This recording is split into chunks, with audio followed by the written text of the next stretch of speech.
साथियों, आप सभी का हमारे यूट्यूब चैनल में स्वागत है। आप सभी विद्यार्थियों के लिए हम जो भारतीय काव्य शास्त्र का पाठ्यक्रम चला रहे हैं, उस कड़ी में हम रस संप्रदाय आचार्य भरत जी के संप्रदाय को चला रहे हैं। इस कड़ी में हमने इसके पहले 2-3 वीडियो बना करके पार्ट करके कि लंबी वीडियो बन रही थी, तो आचार्य भरत जी के बारे में, उनके रचनाओं के बारे में चर्चा किया हूँ। उसके बाद तमाम स्टेटमेंट और किताबें या जो सिद्धांत रहे हैं, जैसे रस विघ्न क्या है, काव्य लक्षण क्या है, तो काव्य कितने प्रकार के होते हैं, तो इस तरह की हमने चर्चा कर दिया है। आज हम रस संप्रदाय की कड़ी में आचार्य भरत के जो संप्रदाय उन्होंने स्थापित किया था, रस संप्रदाय, उसमें के कड़ी में प्रमुख रस विवेचक जितने रहे हैं, रस पर जिन रचनाकारों ने रचनाएं किया है, उन पर विवेचना किया है, वो तथा उनके ग्रंथों के बारे में हम चर्चा करेंगे। तो आज के प्रमुख कड़ी हमारी है प्रमुख रस विवेचक एवं उनकी रचनाएं। आज हमने लिख भी दिया है, अब धीरे-धीरे समझा दे रहे हैं। इसको आप लोग वीडियो रोक करके धीरे-धीरे लिख लीजिएगा। तो यहाँ हमने डाल दिया है प्रमुख कवि। देखिए, भारतीय काव्य शास्त्र तथा रस संप्रदाय, प्रमुख रस विवेचक तथा उनकी रचनाएं। तो यहाँ से शुरू करिए, कवि तथा ग्रंथ, इस तरह से यहाँ से ऊपर जाएंगे हम, कवि तथा ग्रंथ। तो सबसे पहले हमने रखा है रुद्रट, आचार्य रुद्रट। आचार्य रुद्रट की जो पुस्तक है, उन्होंने रस कर्णिका नामक रचना किया है आचार्य रुद्रट ने। तो आचार्य रुद्रट ने रस कर्णिका पुस्तक की रचना की, जिसमें उन्होंने रस की विवेचना किया है, रस के बारे में चर्चा किया है। तो आचार्य रुद्रट का है रस कर्णिका। दूसरे नंबर पे है सिंह भूपाल। तो सिंह भूपाल ऐसे रसाचार्य हुए हैं जिन्होंने रसाणव, एक रस विवेचना संबंधी उन्होंने पुस्तक लिखी है, जिसका नाम है रसारणव। तो सिंह भूपाल ने रसारणव पुस्तक की रचना किया है। वहीं फिर तीसरे नंबर पे भानुदत्त। ठीक है, भानुदत्त ने रस मंजरी की रचना किया है, जिसमें इन्होंने रस संबंधी विवेचना किया है। तो कौन है ये? भानुदत्त। तो भानुदत्त कवि, इन्होंने रस संबंधी विवेचना किया है, भानुदत्त कवि ने। आचार्य भानुदत्त ने रस मंजरी की रचना किया, जिसमें उन्होंने रस का विवेचन किया है। वहीं आचार्य भोजराज, भोज हुए, भोज कवि हुए, इन्होंने श्रृंगार प्रकाश नामक ग्रंथ की रचना किया है। भोजराज ने श्रृंगार प्रकाश ग्रंथ की रचना कौन की है? भोजराज ने किया है। तीसरे नंबर, चौथे नंबर, पांचवें नंबर पे है शारदा तनय। शारदा तनय ने भाव प्रकाशन नामक ग्रंथ का रचना किया है। शारदा तनय ने भाव प्रकाशन नामक ग्रंथ की रचना किया है। किसने? शारदा तनय। तो शारदा तनय ने भाव प्रकाशन नामक ग्रंथ की रचना किया है। फिर पंडित राज जगन्नाथ, इनका प्रश्न बहुत ज्यादा बनता है। इस प्रश्न, शारदा तनय भाव प्रकाश में भी कई प्रश्न बने हैं। पंडित राज जगन्नाथ का बहुत नाम है। इन्होंने इनका जो ग्रंथ है रस गंगाधर, इसके बारे में बार बार पूछा जाता है। ये बहुत इंपॉर्टेंट है, टीजीटी पीजीटी नेट ज्यादा वितार में पूछे जाते हैं। पंडित राज जगन्नाथ का ग्रंथ रस गंगाधर। तो रस गंगाधर, ये टीजीटी पीजीटी में बहुत ज्यादा प्रश्न पूछा गया इस पर, रस गंगाधर पर। तो पंडित राज जगन्नाथ का ग्रंथ है रस गंगाधर। उसके बाद रूप गोस्वामी जी हैं। रूप गोस्वामी पर भी कई बार प्रश्न बने हैं। इनका ये ग्रंथ है, ये उज्ज्वल नीलमणि, बार बार पूछा जा गया। रूप गोस्वामी का ग्रंथ उज्ज्वल नीलमणि ग्रंथ। इसके बाद हरि भक्ति रसामृत सिंधु ग्रंथ, ये दो ग्रंथ हैं। तो श्री हरि भक्ति रसामृत सिंधु और उज्ज्वल नीलमणि, ये दो ग्रंथ हैं किसके? रूप गोस्वामी के हैं। तो रूप गोस्वामी ग्रंथ है श्री हरि भक्ति रसामृत सिंधु तथा उज्ज्वल नीलमणि, यह दो कवि हैं। ये कवि हैं जिन्होंने इनकी दो रचनाएं जो रस पर इन्होंने अपने ग्रंथ में विवेचना किया है। इसके बाद पंडित हृदय राम। हृदय राम के बारे में बहुत सारे प्रश्न बने हैं, याद रखिएगा। पंडित हृदय राम हैं, इनके ग्रंथों पर बहुत ज्यादा प्रश्न बना टीजीटी इत्यादि में। इनकी हित तरंगिणी की बार बार चर्चा आता है।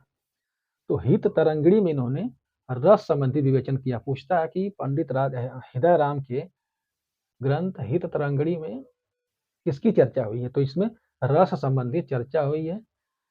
इसी में हित तरंगिणी में ही पंडित हृदय राम का जो आचार्यत्व हुआ है, परिपक्व मैच्योरिटी इनके अंदर आई, इनके अंदर लिखने की क्षमता अपने चरम पे पहुंची, कि इस पे हित तरंगिणी से ही माना जाता है कि पंडित हृदय राम की जो ग्रंथ है हित तरंगिणी, इसी ग्रंथ में इनकी परिपक्व आचार्यत्व का विकास हुआ था। तो पंडित हृदय राम ग्रंथ के बारे में एक और वो प्रश्न बनता है। सर्वप्रथम क्रमबद्ध सिद्धांत ग्रंथ यही है, जो क्रमबद्ध सिद्धांत ग्रंथ यही है। कौन सा? पंडित हृदय राम का है। ठीक है, क्रमबद्ध, सर्वप्रथम क्रमबद्ध, ठीक है,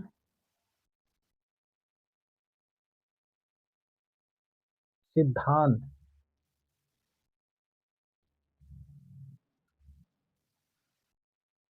सर्वप्रथम क्रमबद्ध रूप से यही ग्रंथ है जो रस के संबंधित सिद्धांत की चर्चा किसमें की गई? हित तरंगिणी में की गई। पंडित हृदय राम की का ग्रंथ है हित तरंगिणी ग्रंथ। इसी में पंडित हृदय राम का आचार्यत्व परिपक्व हुआ, यानी कि इसमें ये संपूर्ण लेखक बन गए, इनके अंदर क्षमता आ गई। और यही एक ग्रंथ हित तरंगिणी जिसमें सबसे पहले ये प्रश्न बहुत ज्यादा बना है, सबसे ज्यादा प्रश्न बना है, ये ध्यान रखिएगा। सर्वप्रथम इसी में क्रमबद्ध सिद्धांत की चर्चा की है। जो सिद्धांत रस संबंधी सिद्धांत है उसमें क्रमबद्धता यानी कि वैज्ञानिकता सबसे पहले हित तरंगिणी में आई।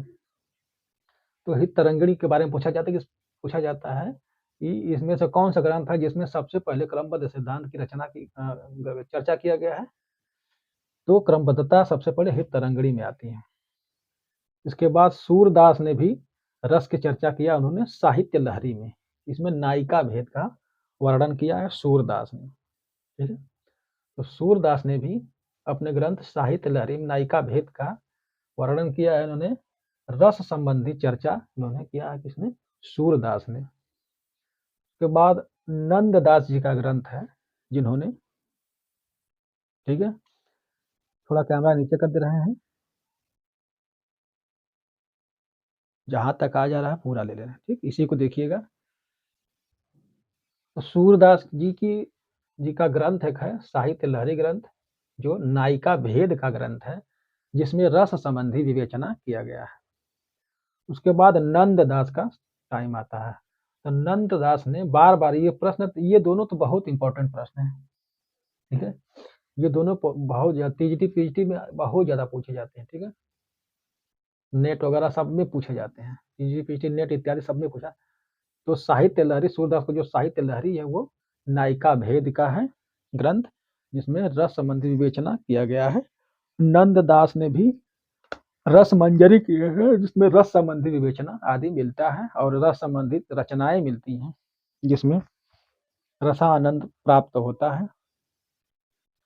और साहित्य लहरी की एक और विशेषता बार बार पूछता है कि इसमें कूट दृष्टि का प्रयोग हुआ है। तो अगर पूछता है कि सूरदास के किसमें कूट दृष्टि का प्रयोग हुआ है, तो यही साहित्य लहरी है, याद रखिएगा।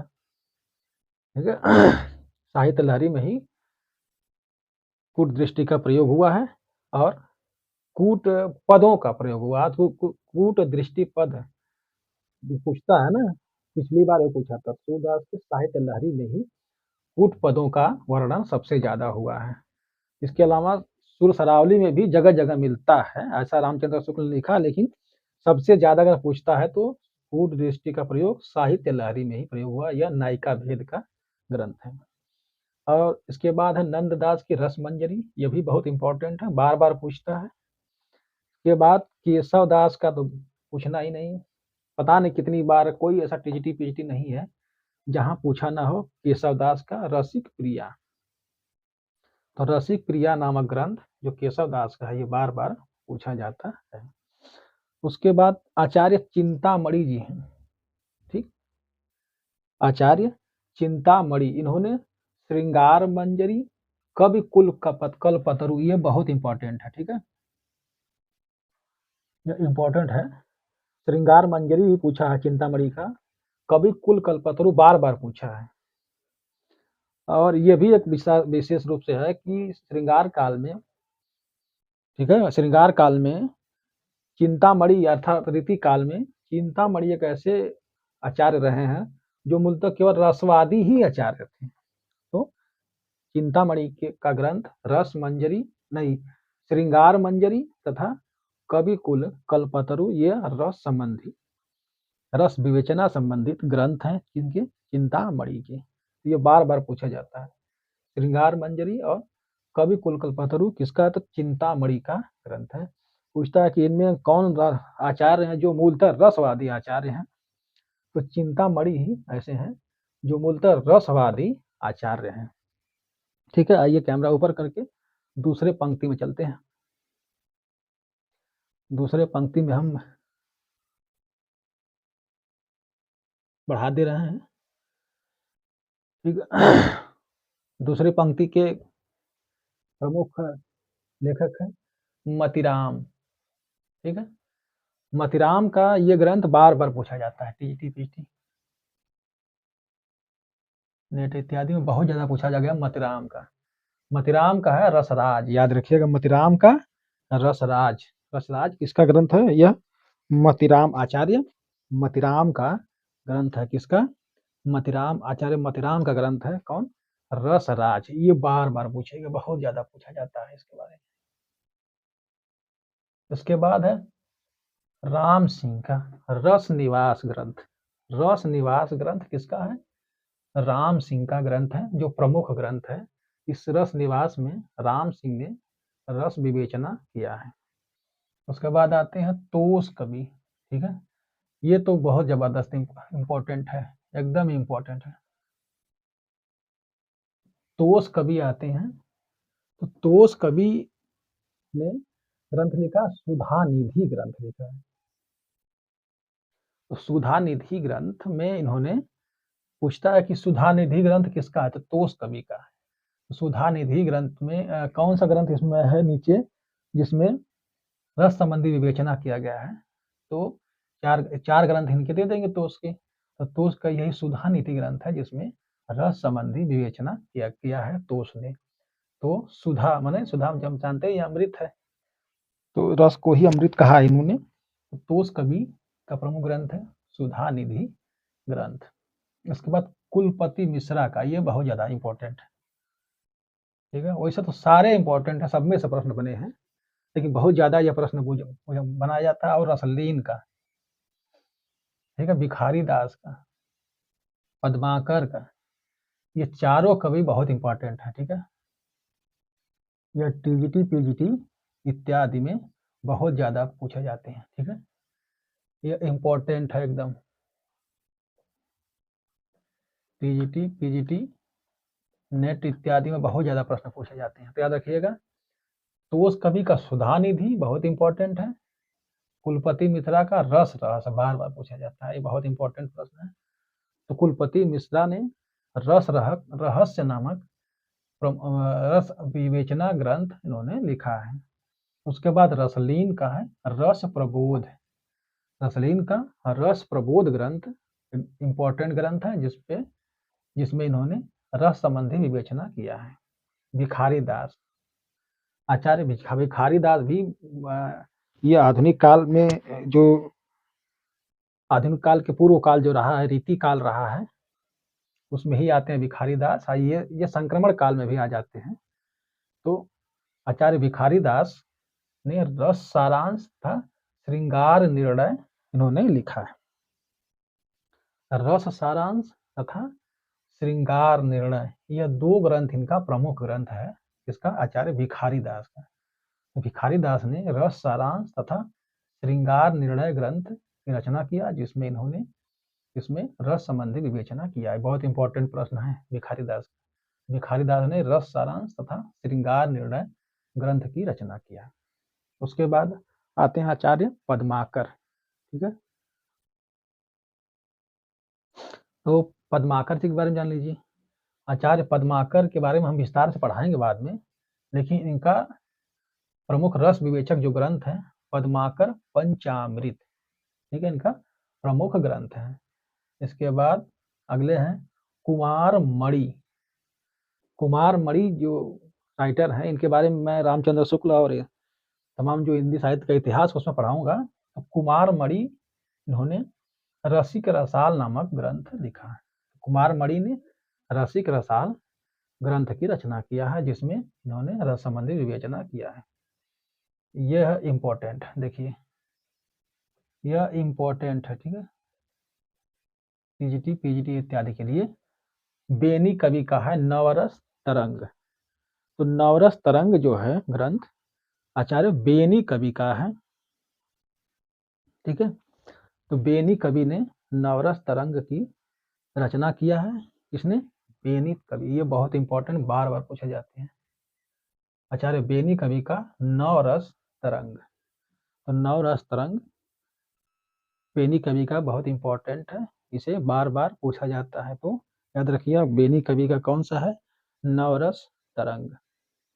नवरस तरंग किसका है? बेनी कवि का है। उसके बाद रसज्ञ रंजन, ये तो एकदम इंपॉर्टेंट है, कई बार पूछा गया है, महावीर प्रसाद द्विवेदी का, क्योंकि इन्हीं के नाम पर द्विवेदी काल पड़ा है। महावीर प्रसाद द्विवेदी के नाम पर ही ये सरस्वती पत्रिका के संपादक रहे। तो रसज्ञ रंजन जो ग्रंथ है, रसज्ञ ये महावीर प्रसाद द्विवेदी जी का थोड़ा मिस्टेक था, उसको हमने सही कर दिया। तो महावीर प्रसाद द्विवेदी का जो ग्रंथ है वो रसज्ञ रंजन ग्रंथ है। रसज्ञ रंजन ग्रंथ में महावीर प्रसाद द्विवेदी ने अपने रस संबंधी विवेचना को पूर्ण अंजाम दिया है। तो ये बार बार पूछता है, यह इंपॉर्टेंट है। रसज्ञ रंजन ग्रंथ इसका है, यह महावीर प्रसाद द्विवेदी का है। पूछता है महावीर प्रसाद द्विवेदी ने अपने किस ग्रंथ में रस संबंधी विवेचना किया है? तो यह महावीर प्रसाद द्विवेदी ने रसज्ञ रंजन में उसका विवेचना किया है। यह बहुत इंपॉर्टेंट, कई बार पूछा है कि रसज्ञ रंजन किसका ग्रंथ है? तो ये महावीर प्रसाद द्विवेदी का ग्रंथ है। ठीक है, महावीर प्रसाद द्विवेदी का ये ग्रंथ कौन? रसज्ञ रंजन। उसके बाद अगले ग्रंथकार हैं रस संबंधी, वह है रामचंद्र शुक्ल। तो रामचंद्र शुक्ल ने रस मीमांसा ग्रंथ की रचना की। ये बहुत ही इंपॉर्टेंट है, इसको जरूर नोट करिएगा। रामचंद्र शुक्ल का जो ग्रंथ है वो है रस मीमांसा ग्रंथ। इसी रस मीमांसा में रामचंद्र शुक्ल ने अपने सभी रस संबंधी विवेचना उन्होंने किया है। किसमें? रस मीमांसा ग्रंथ में किया है। तो किसने किया है? रामचंद्र शुक्ल ने रस मीमांसा नामक ग्रंथ की रचना किया है। और हमारे आप आते हैं अंतिम आचार्य, जो आचार्य देव आते हैं। ठीक है, आचार्य देव ऐसे ग्रंथकार हुए जिन्होंने बहुत ही गहरा विवेचन किया है रस पर। तो आचार्य देव का सबसे महत्वपूर्ण ये 3 ग्रंथ हैं जो बहुत ज्यादा पूछे जाते हैं, भाव विलास, भवानी विलास और काव्य रसायन। जिसमें काव्य रसायन तो बहुत जबरदस्त, कई प्रश्न काव्य रसायन से बहुत ज्यादा प्रश्न बनता है।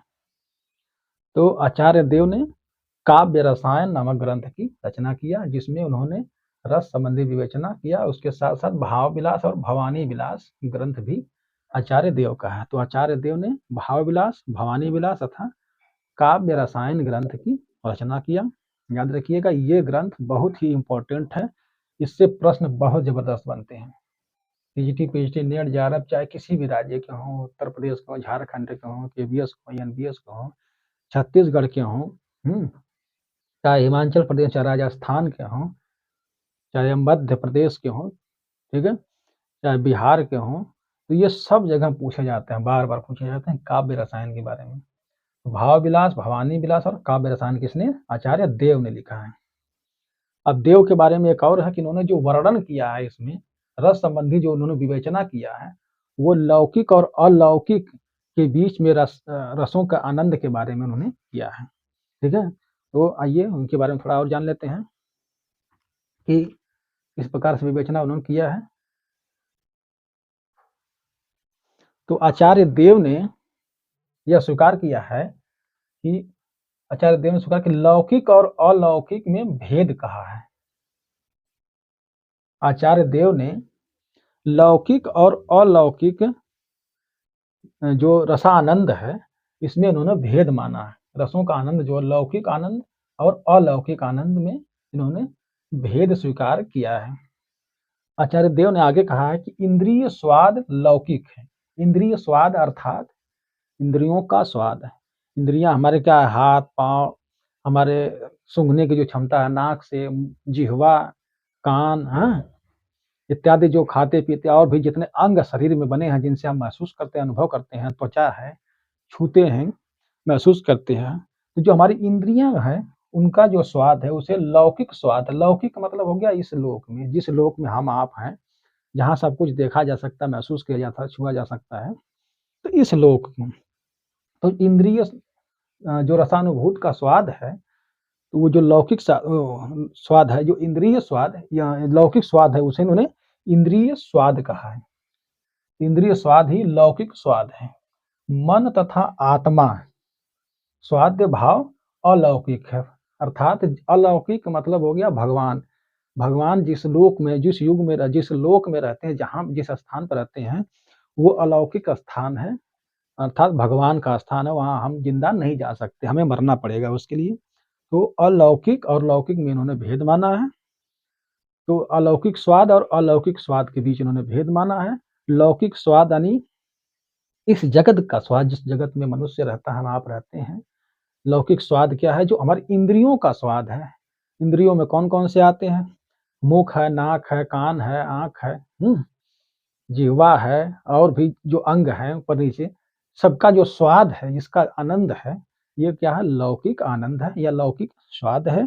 और मन तथा आत्मा, जो मन को, जिसको हम छू नहीं सकते, महसूस नहीं कर सकते, देख नहीं सकते, केवल अनुभूति कर सकते हैं, तो ये मन को और हमारे आत्मा को इन्होंने, आचार्य देव ने क्या माना है?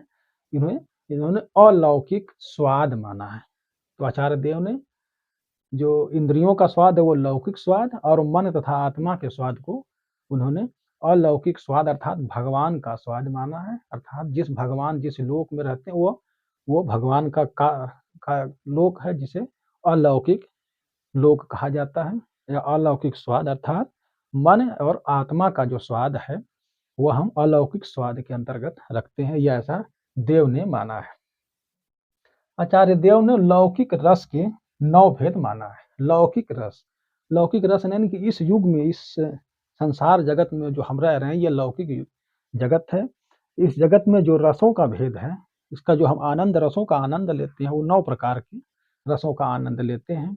आचार्य देव ने कहा इस युग के, इस काल के, इस समय के, इस युग में जो हम रसों का आनंद ले रहे हैं, ये उस रस का, यानी कि लौकिक रसों का 9 भेद माना। ये कितनी बार पूछा, याद रखिएगा, बार बार पूछता है कि लौकिक रस का कितना भेद माना है आचार्य देव ने? तो उन्होंने 9 भेद माना है। तथा अलौकिक रस के उन्होंने 3 भेद माना है। अलौकिक रस यानी कि जो भगवान का रस है, भगवान का आनंद लेना है, उसमें उस रस में 3 प्रकार के रस हों जिनका हम आनंद लेते हैं, आचार्य देव ने माना। तो भगवान का आनंद यानी कि अलौकिक आनंद, जो भगवान के स्थान पर मिलता है। भगवान जहाँ रहते हैं, भगवान के स्थान पर जाने के लिए आपको मरना पड़ेगा, हमको मरना पड़ेगा। तो आचार्य देव ने कहा कि अलौकिक जो स्वाद है, रस का स्वाद है, ये रस 3 प्रकार के होते हैं, अर्थात अलौकिक रस के 3 भेद उन्होंने माना। और वहीं देव ने लौकिक स्वाद के उन्होंने कुल 9 भेद माना। लौकिक स्वाद मतलब इस जगत का स्वाद, मनुष्य के जगत का स्वाद, तथा अलौकिक स्वाद यानी कि भगवान के जगत का स्वाद। तो भगवान के जगत का जो रसा स्वाद है, वो 3 भेद उसका माना, 3 स्वाद हैं, जिसका हम भगवान के से जब मिलेंगे तो रसास्वादन होगा। भगवान के रसास्वाद को इन्होंने मन और आत्मा, अर्थात लौकिक जगत को इन्होंने मन और आत्मा से प्रभूषित किया है। तो याद रखिएगा, इस जगत अर्थात लौकिक जगत को इन्होंने देव ने 9 भागों में बांटा है, इसको 9 रसों की संज्ञा दी है, और भगवान की जगत को इन्होंने 3 रसों की संज्ञा देकर के भगवान के रस का आनंद प्राप्त करने के लिए इन्होंने रास्ता बताया है। आचार्य देव भानुदत्त तथा भोज से प्रभावित हैं। आचार्य देव जैसे हर लेखक कहीं न कहीं किसी न किसी से प्रभावित होता है, चाहे कोई भी हो, कहीं न कहीं किसी को अपना गुरु मान के चलता है। तो इन्होंने देव ने भानुदत्त तथा आचार्य भोज को इन्होंने अपना गुरु माना, ठीक है। तो आचार्य भोज और आचार्य भानुदत्त को देव ने अपना गुरु माना है। ये सारे लेखक और उनकी रचनाएं जो कि इन्होंने रसों पर चर्चा किया है, इसको आप लोग देख लीजिए, इसको लिख लीजिए, क्योंकि इससे प्रश्न बनते हैं। आइए एक बार घुमा देते हैं, यहाँ देख लीजिए। यहाँ चिंतामणि और आचार्य देव तक आ जा रहा, थोड़ा सा बच रहा है तो मैं उसे पूरा कर दूंगा। 1 मिनट मैं रोक दे रहा हूँ, इसको विस्तार से देख करके एक एक चीज लिख लीजिए। मैं बोल भी दे रहा हूँ। आचार्य रुद्रट का रस कर्णिका, सिंह भोपाल का रसारणव, भानुदत्त की रचना है रस मंजरी, आचार्य भोज की रचना है श्रृंगार प्रकाश, शारदा तनय का भाव प्रकाशन, पंडित राज जगन्नाथ का रस गंगाधर, रूप गोस्वामी का श्री हरि भक्ति रसामृत सिंधु, उज्ज्वल नीलमणि तथा पंडित हृदय राम की रचना है हित तरंगड़ी। ये बहुत ही इंपॉर्टेंट है। हित तरंगड़ी में ही पंडित हृदय राम की का परिपक्व आचार्यत्व खुल कर आया, अर्थात ये बिल्कुल मैच्योर, यानी कि बिल्कुल जो ढंगी जो नहीं होता, एक बेढंगी होता है, एक ढंगी होता है, ढंगी लेखक यानी कि ढंग के लेखक बन गए पंडित हृदय राम। पंडित हृदय राम की परिपक्वता का हमें जो प्रमाण मिलता है वो हित तरंगड़ी में मिलता है।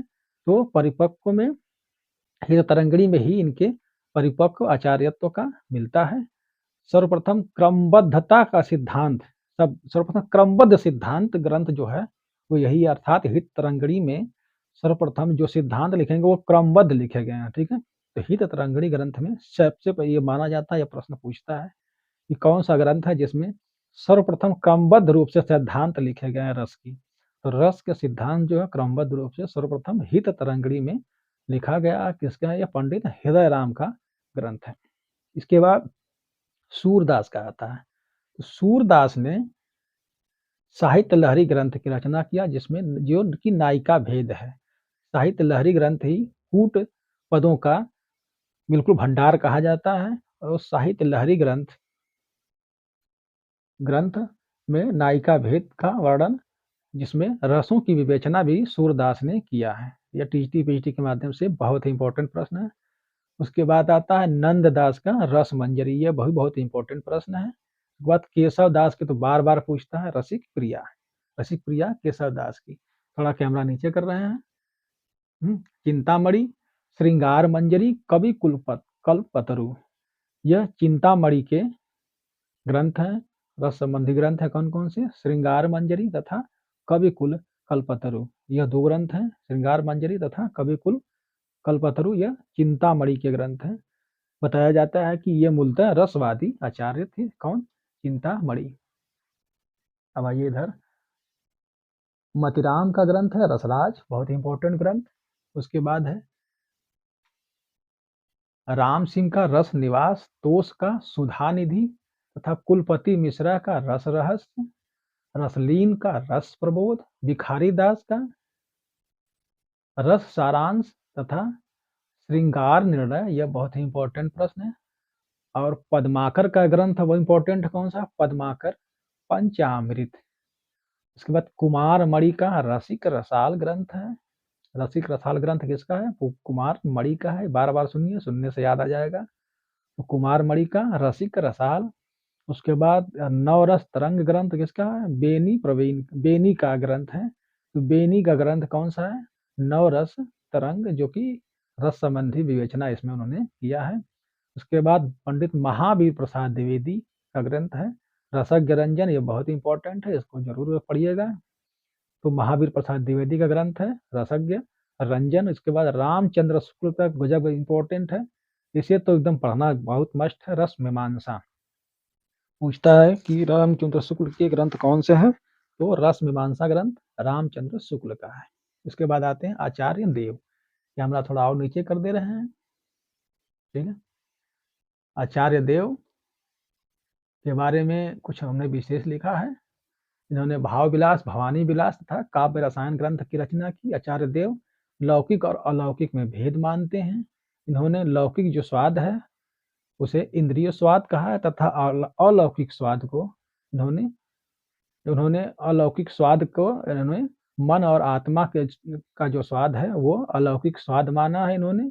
इन्होंने जो लौकिक स्वाद है, लौकिक यानी इस जगत का, इस ब्रह्मांड का, इस युग का जहाँ हम रहते हैं, जहाँ इंसान रहता है, उसके जो लौकिक स्वाद के रस 9 रसों के 9 भेद माना है और अलौकिक अर्थात भगवान के स्वाद का, मन और आत्मा के स्वाद का उन्होंने 3 भेद माना है।